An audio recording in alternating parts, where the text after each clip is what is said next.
Voilà. Gloire au Seigneur. Essayez de lever un peu plus.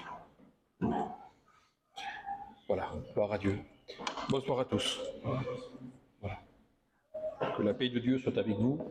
Merci Seigneur, je suis dans la joie d'être ici ce soir avec vous pour partager ces moments dans la présence de notre Seigneur bien-aimé. C'est un sujet de joie d'être à la réunion. C'est un sujet d'allégresse, béni soit Dieu. Et c'est vraiment une grâce du Seigneur que nous avons encore, béni soit Dieu, d'écouter bien la parole de Dieu. Béni soit Dieu. Voilà, vous écoutez bien?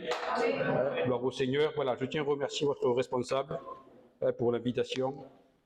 Gloire au Seigneur. Donc je suis venu ici avec un mot de Dieu. Le Seigneur a mis une pensée dans mon cœur et je le crois de tout mon cœur que c'est le mot de Dieu pour chacun d'entre nous ce soir. Et mon seul désir, c'est que la parole de Dieu puisse percuter vos cœurs, elle puisse vous faire du bien. Béni soit Dieu. Vous savez que c'est le but de l'Évangile, de séparer ce qui est ténèbres et la lumière, de séparer parfois de ce qui est des choses qui sont malheureusement inutiles parfois et que bien des fois elles prennent beaucoup de place dans notre vie. La parole de Dieu est celle qui divise et qui met chaque chose à sa place. Amen, béni soit Dieu. Alors j'aimerais faire une lecture avec vous, sans aller plus loin. Et après cela, donc, nous allons prier le Seigneur. Béni soit Dieu, voilà. Dans l'évangile de Matthieu, alors l'évangile de Matthieu, chapitre 12,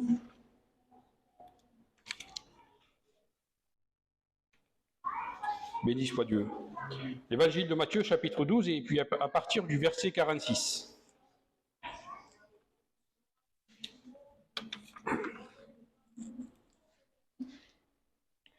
Il est écrit ceci: comme Jésus s'adressait encore à la foule, voici sa mère et ses frères, qui étaient dehors, cherchèrent à lui parler. Quelqu'un lui dit: voici ta mère et tes frères sont dehors. Ils cherchent à te parler. Mais Jésus répondit à celui qui lui disait: qui est ma mère et qui sont mes frères? Puis étendant la main sur ses disciples, il dit: voici ma mère et mes frères, car quiconque fait la volonté de mon Père qui est dans les cieux, celui-là est mon frère, ma sœur et ma mère. Amen. Béni soit Dieu, que le nom du Seigneur soit béni et glorifié. Voilà, nous allons prier le Seigneur et je vais demander au responsable d'abord qu'il puisse me présenter devant le Seigneur. Gloire à Dieu, gloire au Seigneur. Voilà, c'est une histoire que nous connaissons bien. C'est un passage qui est simple dans les évangiles, mais où il y a une grande leçon spirituelle à en tirer pour nous, Église de Jésus-Christ, béni soit Dieu, pour les auditeurs. À savoir que dans ce passage, nous voyons l'intervention de la mère du Seigneur Jésus et de ses frères, tandis que lui, il était dans une maison. Et puis, il était en train d'annoncer des choses concernant le royaume des dieux, le royaume des cieux. Et puis voilà que la Bible nous dit qu'il va venir un grand nombre de personnes, en tel point que Jésus était avec ses disciples, et il n'avait même pas le temps de prendre leur repas, de manger.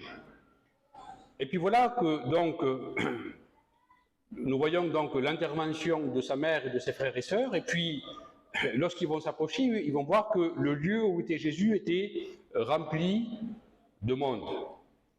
Et puis voilà qu'ils vont essayer de l'aborder, et puis ils vont demander à des gens qui étaient là, de lui dire qu'il attendait dehors, qu'il cherchait à lui parler. Nous voyons tout simplement que le message que Jésus va apporter était un message qui allait, si vous voulez, bousculer, déranger la mentalité de ces hommes religieux qui étaient là, puisqu'ils vont dire sur Jésus, ils vont parler mal sur lui, ils vont dire qu'il était possédé. Le message de Jésus n'était pas très bien accueilli parfois, il dérangeait. Il faut dire que la vérité parfois n'est pas bien reçue. La vérité dérange. J'aimerais vous dire qu'une fois, l'homme de Dieu à Jean-Baptiste, ça lui a coûté la tête. On lui a tranché la tête parce qu'il a pu dire une vérité. Et donc, ils vont dire sur Jésus qu'il était possédé. C'était des hommes qui étaient vraiment méchants. Malgré que la Bible nous dit que des paroles de grâce sortaient de sa bouche. Béni soit Dieu. Mais Jésus ne les en voulait pas. À un moment donné, il va dire: venez à moi, vous tous qui êtes fatigués, chargés, je vous donnerai du repos. Gloire au Seigneur. Voilà quel est le message de la grâce. Et puis voilà que quand Jésus était là, il prêchait, il se faisait, béni soit Dieu, un plaisir. C'était son but à lui, il était venu pour sauver l'humanité. Alléluia. Gloire au Seigneur. Et quand il était dans cette maison, et que là il prêchait, rendez-vous compte, quel message c'était, Seigneur. Les messages de notre Seigneur, c'était des messages qui étaient simples. Vous savez quelle était sa première prédication?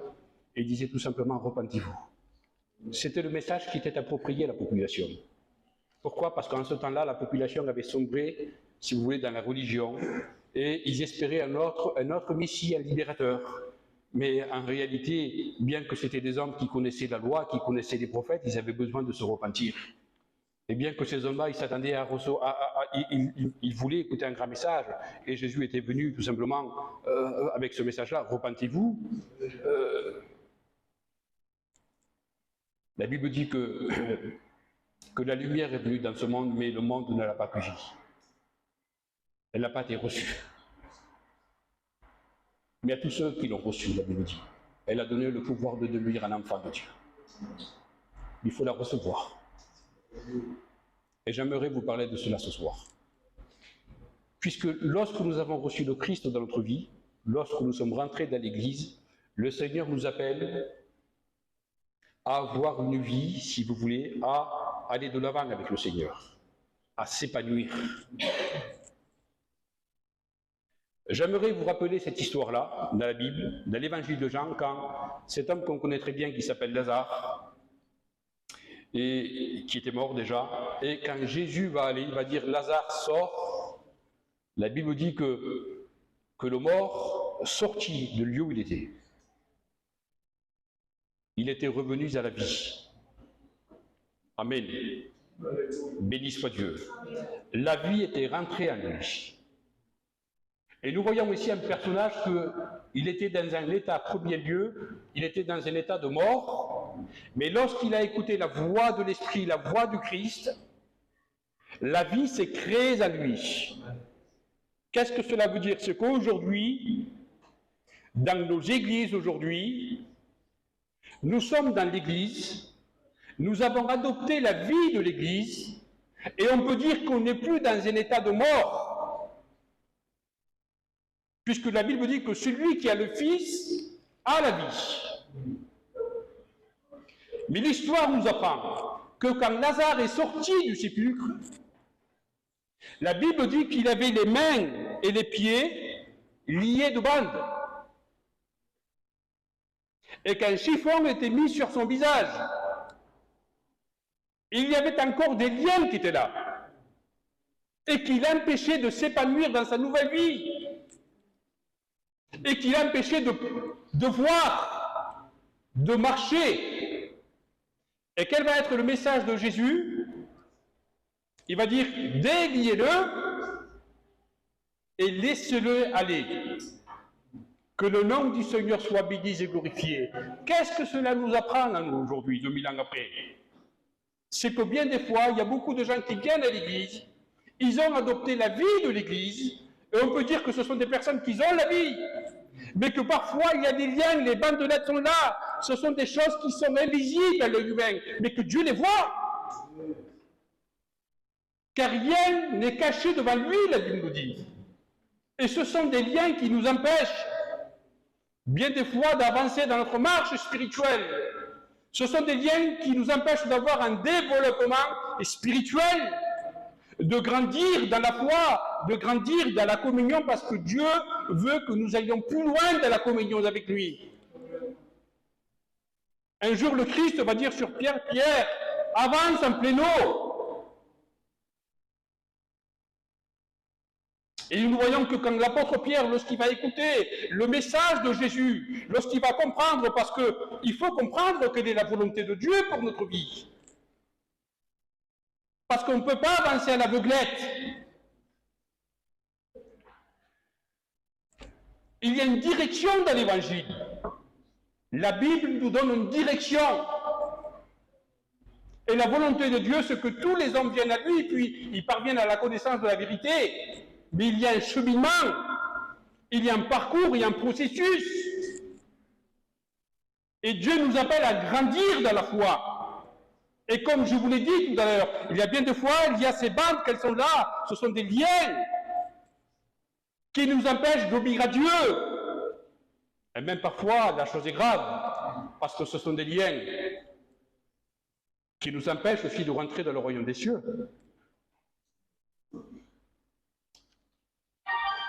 Et Jésus va dire sur Lazare, déliez-le et laissez-le aller. Alléluia, que le nom du Seigneur soit béni et glorifié. Et ici, dans le passage que nous voulons de lire, il est question, si vous voulez, des liens qui sont légitimes, puisqu'il est question des liens familiales. Vous comprenez bien qu'on pourrait parler ce soir sur beaucoup de choses, lorsqu'on parle des passions et des liens. Donc, pour entrer dans l'histoire, donc Jésus est là, dans une maison, il prêche, et puis voilà, sa famille vient pour le reprendre. Ils viennent pour le reprendre, parce qu'ils vont dire sur lui, il est hors de sens. C'est-à-dire qu'ils vont le voir dans un état qui n'était pas habituel pour eux, dans un état qu'ils ne connaissaient pas trop. Et nous voyons que Jésus n'en tient pas compte. À ce moment-là, ses frères ne croyaient pas en lui. Et il y avait une crainte qui s'est installée dans le cœur de sa mère, de Marie. Pourquoi? Parce qu'il voyait que ses chefs religieux étaient contre lui et ils vont dire sur lui, il est possédé. Donc la chose était grave. Ses frères étaient incrédules à lui, ils vont se convertir, mais plus tard. Et ils vont le voir dans un état qu'ils ne connaissaient pas. Savez-vous pourquoi? Parce que ça faisait pas longtemps que Jésus avait débuté son ministère. Et là, ils vont le voir en train d'accomplir la volonté de Dieu, son Père. Il était en train de prêcher l'évangile. Et Jésus était venu pour simplement, béni soit Dieu, pour ramener le peuple à la repentance, pour sauver l'humanité. Mais il était venu aussi pour révéler le Père.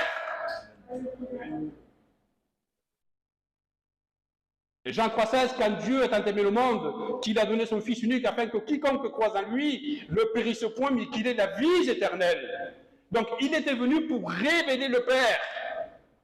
Un jour, Thomas lui a dit, Seigneur, montre-nous le Père, et cela nous suffit. Jésus va le reprendre, mais de quelle façon? Il va dire, mais Thomas, il y a si longtemps que je suis avec vous, et tu ne m'as pas connu. Mais ne sais-tu pas que celui qui m'a vu a vu le Père? Et donc, nous voyons que donc sa famille vient, ils viennent à cet instant précis, tandis que lui, il est en train d'annoncer les choses concernant son Père, le royaume des cieux, et sa famille vient pour se saisir de lui, pour le reprendre, mais dans le cadre qui est familial, et non pas spirituel. Et cela, Jésus ne peut pas l'admettre, que ces liens-là, qui sont pourtant légitimes, familiaux, puissent l'empêcher d'accomplir la volonté de Dieu son Père. La Bible dit que ce sont les violents qui s'empareront des royaumes des cieux, mes frères et sœurs. Il faut se faire violence.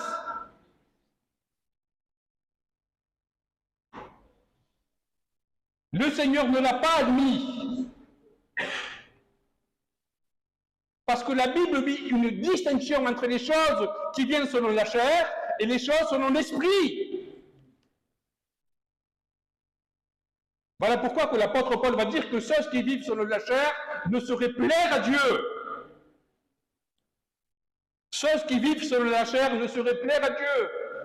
Ils ne sauraient plaire à Dieu, pourquoi? Parce qu'ils n'accomplissent pas la volonté de Dieu. Et quand on n'accomplit pas la volonté de Dieu, on peut avoir la connaissance, on peut venir tous les jours à la réunion, mais cela ne fera pas de nous un sauvé. Car Jésus va dire, ce n'est pas ceux qui disent « Seigneur, Seigneur » qui seront sauvés, mais ce sont seuls ceux qui font la volonté de Dieu. Ici, il est question de faire la volonté de Dieu. Et Jésus va les reprendre, il va dire « Mais qui sont mes frères ? Qui est ma mère ?» Et les disciples étaient à côté de lui. Écoutez, je vais vous dire quelque chose. L'Église a un but. Que le nom du Seigneur soit béni et glorifié. Nous avons un but, béni soit Dieu. Nous devons viser la perfection.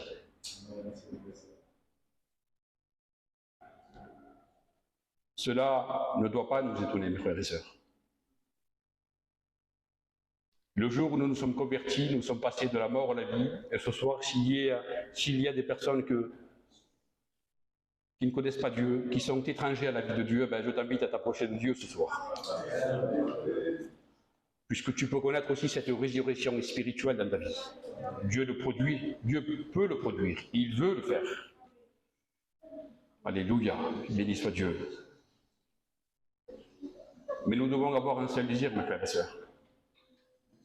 Comme je vous l'ai dit tout à l'heure, l'Église a un but, elle doit viser la perfection. Et pour cela, j'aimerais vous dire un texte. Dans l'Épître aux Philippiens, chapitre 3, verset 12, c'est un texte que nous connaissons. Il va dire, ce n'est pas que j'ai déjà remporté le prix ou que j'ai déjà atteint la perfection, mais je cours pour tâcher de la saisir. Alléluia. Béni soit Dieu. Oubliant ce qui est en arrière et me portant vers ce qui est en avant. Seulement conduisez-vous d'une manière digne de l'évangile de Christ, afin que soit que je vienne vous voir, soit que je sois absent, j'entends dire de vous que vous demeurez ferme dans un même esprit, que le nom du Seigneur soit béni et glorifié, oubliant ce qui est en arrière et se portant vers ce qui est en avant. C'est-à-dire, il faut penser à notre futur. Alléluia. Que le nom du Seigneur soit béni et glorifié. Vous savez qu'on ne doit plus regarder en arrière aujourd'hui. Il y a une femme un jour, elle a fait cette expérience, cette mauvaise expérience, malgré que le message de Dieu lui avait dit, sors de ce lieu-là, sors de Sodome, mais ne regarde pas en arrière. Et cette femme a désobéi, et nous connaissons l'histoire. Elle a fait une triste expérience. Alors, laissons le passé. Béni soit Dieu, mais maintenant, tendons, ayons les yeux vers notre avenir. Béni soit Dieu, parce que nous avons une espérance. Notre espérance à nous est une espérance qui est glorieuse. Je dis bien qui est glorieuse, béni soit Dieu. Alors l'homme de Dieu va dire, si donc vous êtes ressuscité avec Christ, cherchez des choses d'en haut. Attachez-vous aux choses d'en haut. Que le nom du Seigneur soit béni et glorifié. La Bible dit, si ton œil est pour toi une occasion de chute, il va dire, arrache-le et jette-le. Si ta main est pour toi une occasion de chute, arrache-la et jette-la. Car il est avantageux pour toi qu'un seul de tes membres périsse, mais que tout ton corps ne soit pas jeté dans la gêne.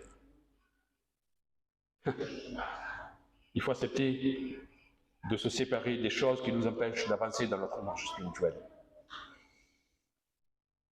Parce que Dieu n'accepte pas, il n'y a pas de compromis entre le péché et la sainteté, entre la lumière et les ténèbres. L'apôtre Paul va dire, quel rapport il y a entre les ténèbres et la lumière, entre Christ et les idoles? Quel rapport il y a? Aujourd'hui, mes frères et sœurs, le péché est à la mode. On vit dans un temps de séduction. On vit dans un temps de séduction. L'autre jour, j'écoutais prêcher notre frère Lefebvre et je me suis régalé de l'écouter, le Seigneur le sait. Il parlait justement sur le temps aujourd'hui que l'esprit de Jézabel est à l'œuvre. Et c'est une vérité, Seigneur, qui séduit beaucoup de gens dans les églises. Mais quelle vérité! Quelle vérité! Alors nous devons faire attention. Et nous devons nous faire violence. L'évangile, il faut le prendre au sérieux. Si tu veux faire partie de la famille de Christ, si tu veux faire de la famille de Christ, parce qu'à l'enlèvement de l'Église, le Seigneur viendra chercher ses enfants. Hein. Le Seigneur ne viendra pas chercher des hommes et des femmes qui ne lui appartiennent pas, il viendra chercher ses enfants à lui. Gloire au Seigneur. Alors l'apôtre Paul va dire, ceux qui vivent selon la chair ne sauraient plaire à Dieu. Et Paul déclare encore, si vous vivez selon la chair, Paul était clair, hein, malgré qu'il était rempli d'amour, mais quand il fallait dire la vérité, bien sûr, avec l'amour, il la disait. Hein. Et Paul va leur dire, si vous vivez selon la chair, il va dire, vous allez mourir. Mais voilà quel est le message de l'évangile, béni soit Dieu. Il va dire, mais si par l'esprit, vous faites mourir les actions de la chair. Alléluia. L'apôtre Paul déclare, alors là, vous vivrez. Béni soit Dieu. Que le nom du Seigneur soit béni et glorifié. Faisons mourir ce qui ne va pas dans notre vie. Rompons les liens. Parce que des fois, les liens, ils sont là. Et puis, ils nous empêchent d'avancer. Ils nous empêchent d'obéir à la volonté de Dieu. Et ce sont des choses, comme je vous l'ai dit tout à l'heure, que le pasteur ne le voit pas. Mais Dieu les voit. Et si on peut plaire à Dieu, je crois que c'est votre désir, non, de plaire à Dieu. Qui c'est qui veut plaire à Dieu? Je lève ma main. Alléluia. Gloire au Seigneur. Alors, mes frères et sœurs, faisons tout pour plaire à Dieu. Et même si des fois ça coûte, puisque là, il est question des liens qui sont unis par le lien du mariage. Béni soit Dieu, que le nom du Seigneur soit béni. Donc, on peut parler des liens quand même qui sont proches. Oui, mais le Seigneur va dire, mais si ton père et ta mère, il va dire, celui qui aime son père et sa mère plus que moi, il va dire, n'est pas digne de moi. Comment ça se fait, ça, Seigneur? Pourtant, l'Évangile, la parole de Dieu nous enseigne qu'on doit honorer nos parents. Et cela est agréable à Dieu, cela est bon. Mais le message du Seigneur, il va dire, oui, mais si ces liens-là, si ces liens qui sont légitimes t'empêchent de t'approcher de moi, ou si ces liens-là t'empêchent d'accomplir ma volonté, laisse-les de côté. Mets-moi moi en avant, que je sois le premier dans ta vie. Gloire au Seigneur, que le nom du Seigneur soit béni et glorifié. Pas de compromis avec les choses de la chair. Pas de compromis avec le monde. Que le nom du Seigneur soit béni et glorifié. Car l'Église qui partira à la rencontre du Seigneur, ce sera une Église, la Bible nous dit, sans tache ni ride. Elle marchera en vêtements blancs. Amen. Béni soit Dieu. Que le nom du Seigneur soit béni et glorifié. L'Église modèle, une des églises modèles, l'Église des Thessaloniciens, quand l'apôtre Paul va rendre témoignage de cette Église, et c'est un modèle pour nous. Béni soit Dieu. L'apôtre Paul va dire, car on raconte à notre sujet quel accès nous avons eu auprès de vous, va dire l'homme de Dieu. Quel accès nous avons eu auprès de vous, c'est-à-dire que ces personnes-là qui au début ne connaissaient pas l'Écriture, qui ne connaissaient pas la grâce du Seigneur, lorsqu'ils vont l'écouter, c'est que la première réaction qu'il va y avoir, c'est qu'ils vont l'accepter. Quel accès nous avons eu auprès de vous? Laisse l'accès à Dieu dans ta vie ce soir aussi. Parce qu'il y a un plan de Dieu pour ta vie. Et l'apôtre Paul dit encore, et comment vous vous êtes convertis à Dieu? En abandonnant les idoles. Alléluia. En abandonnant les idoles. Pour servir. Ils avaient abandonné pour servir. C'est important ça. Vous savez que nous sommes tous appelés à le servir. D'une façon différente, oui, je vous l'accorde. Mais nous sommes tous appelés à le servir. Et l'apôtre Paul va dire, car on rencontre à notre sujet, quel accès nous avons eu auprès de vous et comment vous êtes convertis à Dieu en abandonnant les idoles pour servir le Dieu vivant et vrai. Que le nom du Seigneur soit béni et glorifié. Et Paul déclare encore, et pour attendre des cieux son retour. Alléluia. Que le nom du Seigneur soit béni et glorifié. Nous voyons que cette Église était passée de la mort à la vie, des ténèbres à la lumière. Mais maintenant, nous voyons des croyants qui étaient véritablement dans l'œuvre de Dieu. Et qui cherchaient à plaire de Dieu. Ils cherchaient à plaire à Dieu. Ils servaient Dieu. Ils servaient Dieu, mais de la bonne façon. Savez-vous qu'on peut servir Dieu, penser qu'on sert Dieu, mais pas de la bonne façon? Être carrément à côté du chemin. c'est lorsqu'on est dirigé par notre chair, tout simplement. Quand l'apôtre Paul va dire « ceux qui vivent selon la chair ne se plaire à Dieu », c'est parce qu'en son temps, à lui, il y avait des chrétiens d'apparence, des hommes de Dieu qui avaient le titre, mais qui servaient Dieu, qui prêchaient Dieu avec un esprit charnel et qui provoquaient des divisions dans les églises et qui annonçaient un faux évangile. Et voilà pourquoi que l'apôtre Paul, lorsqu'il va s'adresser à l'épître de Galates, et que c'était une église qui était jeune de la foi, et qui était prête à se détourner de l'évangile de grâce, et Paul va dire, mais je m'étonne de vous, que vous vous détourniez si promptement de l'évangile que vous avez reçu, de la grâce, pour passer à un autre évangile. Il va dire, non pas qu'il y a un autre évangile, mais il y en a qui vous troublent. Ils prêchent un évangile, un faux évangile. Ils veulent renverser l'évangile. Mais écoutez-moi bien, c'est une ruse du diable, ça. Et vivre un faux évangile, être gentil. Être gentil dans l'Église. Avoir l'apparence de la piété. Mais le cœur est corrompu. C'est une ruse du diable.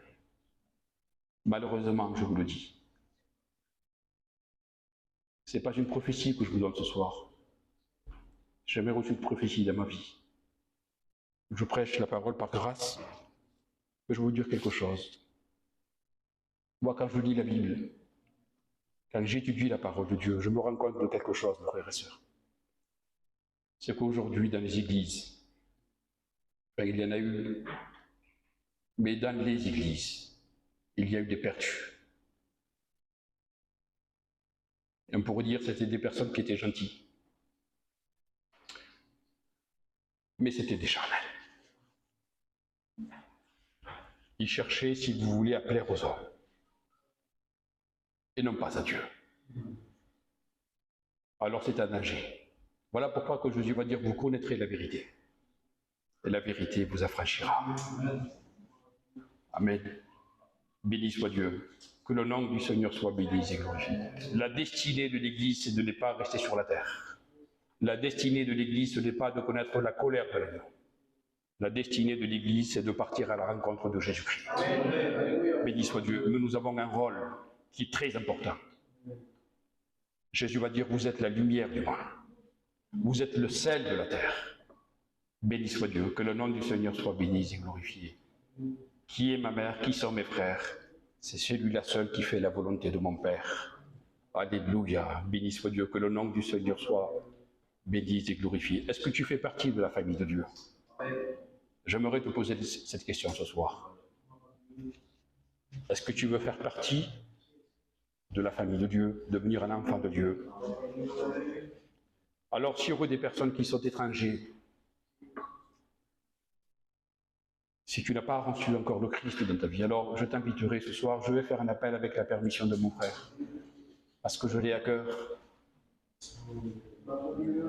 J'aimerais faire un appel ce soir, un court appel. Examine ta vie. Et si tu as besoin, si tu reconnais que tu as besoin de l'intervention de Dieu,